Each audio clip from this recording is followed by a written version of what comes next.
Welcome to episode 4 of Tick Boot Camp's podcast. I'm Rich Johannesson. And I'm Matt Sabatello. And the title of today's podcast is A History of Failure. Matt, the State of the Union, the Tick State of the Union or the Lyme State of the Union is an absolute disaster.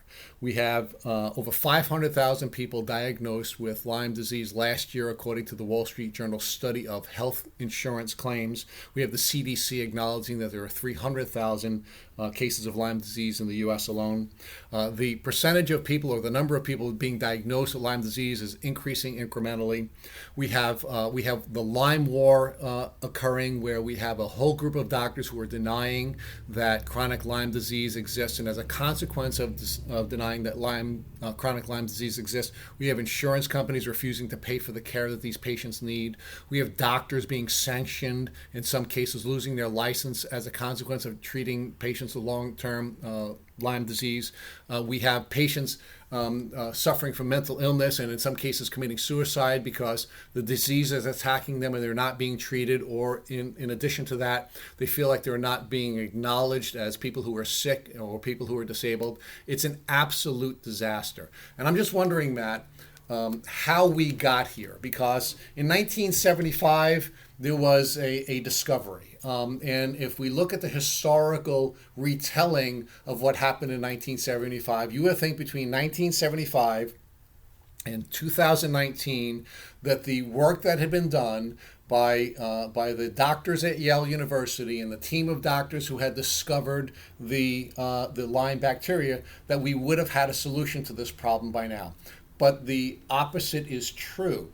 What we have is a problem that's ever increasing. We have folks who are writing books entitled Lyme, the First Epidemic of Climate Change by Mary Beth Pfeiffer. We have nothing but failure, and I can't help to think, Matt, that this failure is a consequence of the historical record that began in 1975 and has moved forward. I'd like to know what your thoughts are on that. That's right, Rich. So the number of people that are being impacted by tick diseases is increasing significantly, and this is really just resulting in one thing, and that's suffering. People are suffering from tick-borne diseases, and they're not getting the diagnosis they need, they're not getting the treatments they need, and they're not getting the support they need from anybody.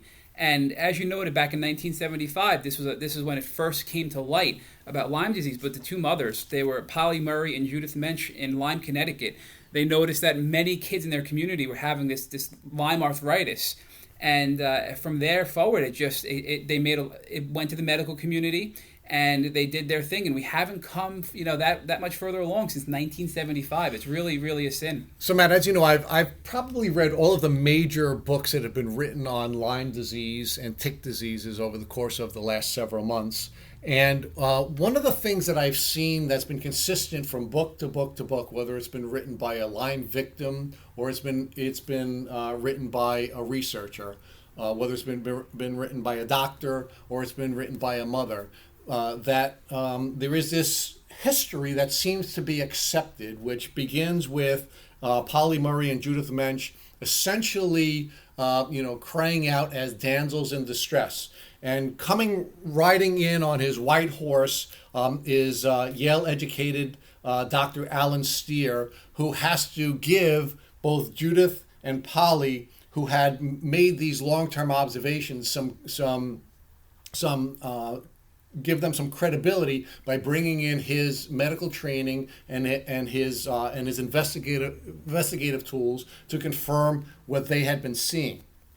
And after Dr. Steer had named this disease after the community where these two wonderful women had made their observations, it inspired folks in the medical community to do some additional investigatory work. That's and right. that began, of course, right here on Long Island, Matt, on Shelter Island. It did. So from 1975 up until 1981 is when Dr. Benach was taking samples of ticks out on the East Coast here in Long Island, New York, and was dissecting them and analyzing them.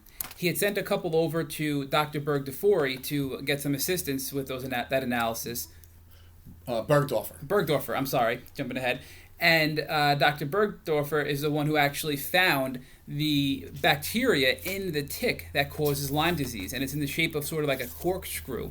And that was a major revelation, to identify the bacteria in the tick that is causing this disease that has caused so much harm to so many people. So let's walk this back, Matt. So we have two women who are concerned that their children are sick, and when they begin to make demands first upon their government and then ultimately upon one of the local universities, we have Dr. Steer coming out and doing his work, and that then triggered the work that was done by Dr. Banash, who is a professor right here at Stony Brook University, in close proximity where we're sitting today. And Dr. Banash makes his observations, and he decides that he sees something that he didn't expect when he was doing his dissection. So he sends it to Dr. Willie Bergdorfer, who elicits the assistance of Dr. Barber, and they discover the Lyme disease, the bacteria, and we would think that should be the beginning of the end of this problem, right? So we have essentially four superheroes in the traditional retelling of the history of Lyme disease. Superhero 1, Dr. Steer. Superhero number 2, Dr. Banash. Superhero number 3, Dr. Bergdorfer, and superhero number 4, Dr. Barber. And I think, Matt, that is one telling of the history of Lyme disease, and I think perhaps one of the reasons why the disaster that we find ourselves in the middle of, a disaster that's growing worse and worse by the year, is in part caused by that telling of the story. And I think so much so where that telling of the story is so prominent that the Lyme bacteria was actually named after Dr. Bergdorfer, and they named it the 3 Bs. So it's B3 after Dr. Banash, Bergdorfer, and Dr. Barber. So that seems to be the prominent story out there that people have accepted, that these are the guys who identified the bacteria, who identified a test to identify the bacteria in a blood sample. And they named it after themselves. And they named it after themselves. That's correct. So here's the challenge. I think one of the challenges that we have, of course, is that we have doctors who are doing this work. And the challenge that we have with doctors who are the heroes in this historical retelling of events relating to Lyme disease is twofold. First, they're taking all the credit. Right. Second, it doesn't take into account the limits associated with doctors doing the investigation. And what I mean by that is because doctors are doing the investigation, they're looking purely at sick people. Right. They're looking purely at the cause of the sick people, and they're looking purely at how do you find a way of defining what is making the person sick and killing that which is making the person sick. And unfortunately, the limits of the medical profession, and more importantly, the egos associated with the cowboys who we are defining as doctors, does not take into account the larger breadth of the relationship between ticks and the bacteria that causes Lyme disease, and the problems that humans have had from the beginning of our time on Earth with ticks and Lyme disease. And I think we have to recognize that because we are defining the doctors as the heroes and not the mothers as the heroes, we've taken a particular path of dealing with this issue. And the path that we've taken, and we've invested a lot of government money, billions of dollars, and we've invested a great deal of not-for-profit money and research money into finding the disease and killing the disease rather than looking at it in a larger context. That's right. I think, Rich, in summary, the state of medicine today and the state of the medical community today cannot solve this problem with Lyme disease and other tick diseases. So humans have been combating ticks and tick diseases for many years. We know that ticks have been around with the Lyme bacteria since millions of years ago, based on a fossil we found, preserved from millions of years ago. And that fossil is located in the American Museum of Natural History here in New York. That's right, and they're actually around biting dinosaurs many, many millions of years ago. So now humans have been sort of evolving to adapt to ticks, and ticks have been evolving to adapt to humans. And it's been this ongoing battle where humans evolve to detect ticks, and then ticks evolve to go undetected. And we're at a point now where unfortunately, many people are bitten by ticks, and they don't even know that a tick was on them or it was biting them. And now the medical community cannot address this problem, and it's getting compounded and getting worse and worse and worse. When there are other avenues we can look at to potentially move forward with this problem. So perhaps, Matt, if there was a retelling of this history, perhaps if the heroic figures in this historical retelling of events was Polly Murray and Judith Mensch, we would have taken a different path, and perhaps we would have been much further along in resolving the problem. And what I mean by that is, if it were Ms. Mensch and Ms. Murray who we named this discovery after, if it was Ms. Mensch and Ms. Murray who we had named this bacteria after, we would have acknowledged the true heroes in this case, and we may have taken the path where, during the course of the time that humans have been on Earth, in our various forms, we went from being an animal of no significance to the most dominant creature on Earth. And during the course of that time, there were ticks who were biting humans. There were ticks who were spitting Lyme disease bacteria into us. Yet we continued to progress and we continued to succeed. And I think if we had looked at these two women as the heroes, we would have recognized why we have been able to deal with these challenges despite them being a part of the human condition long before the agricultural revolution, long before the cognitive revolution, and certainly long before the industrial revolution. And what I mean by that is, mothers are the most important people in the lives of children, meaning when children are small and they are facing threats, it's the mothers who are largely protecting them from those threats. So when children, during the early developmental period of humans, during the pre-cognitive revolution, they were protecting their children from ticks. Then mothers were teaching their children how to protect themselves from ticks when these children were gaining independence and they were beginning to traverse in their environment. And that information that these children were taking with them into their adult lives, what was allowed to protect them. These children learned the social skills that were necessary to be safe from ticks, such as tick checks. And we know that there are chemical reactions on both the person who is doing the grooming or checking and the person who's being groomed, which encourage that kind of behavior. We know that we evolved or changed so that we would have particular skills that would allow us to locate parasites if they were biting us, such as our fingertips and the large bundle of nerve endings that support those fingertips. And there are many other evolutionary tools, such as gossip and fear and other tools that allowed us collectively to get through a very hostile period of time, to go from being insignificant to being dominant. Right. And I think, Rich, if mothers were the ones leading this charge, daily tick checks and things like that would be part of your daily routine. So it would be no different than brushing your teeth in the morning when you wake up and taking a shower every morning, when you wake up. A tick check would be part of that, to while you're showering, to check your body for ticks. You come out of the woods to check your body for ticks. And there would be much more of a knowledge transfer from mothers to their children to protect them from ticks and these horrible diseases that they carry.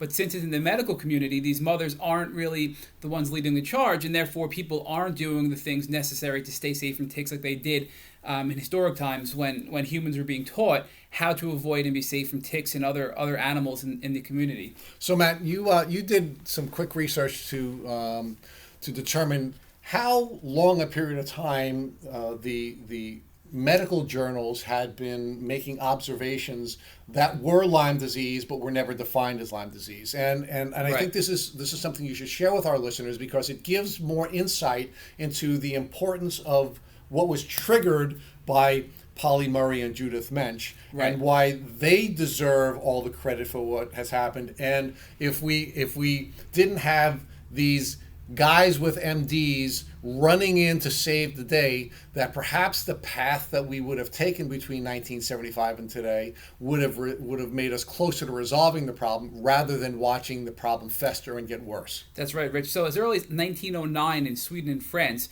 there were numerous studies of tick bites with a rash, including radiating pain, paralysis, anxiety, and meningitis, which is swelling of the brain, classic Lyme disease symptoms. and they went undiagnosed and just sort of they couldn't figure out what was wrong with these people. Then in the 1930s, they had a similar thing where they had people with tick bites and rashes, and then they were experiencing encephalitis again, and disorientation, psychosis, abnormal spinal fluid, all the way up into 1941, and they couldn't figure out what was wrong with these people.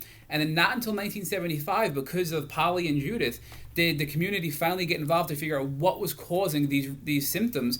And these, of course, now we go back and we find that in 1909 that those studies were actually Lyme disease. So if it weren't for the work of Polly and Judith, this may have continued on this trend if they didn't get involved and help us, and if they stayed involved and instead of letting the medical community come in and take over and all of these experts, we may be in a better place today than we are. The international medical community had identified the symptoms of Lyme disease and had published articles on the observations that they were making, at least the symptomatic observations that they were making, and they did connect it to tick bites as early as 1909. So the medical community failed as early as 1909, certainly in 1930 with the second Swedish studies, in 1941 in Germany. In 1970, there were even reports in the U.S.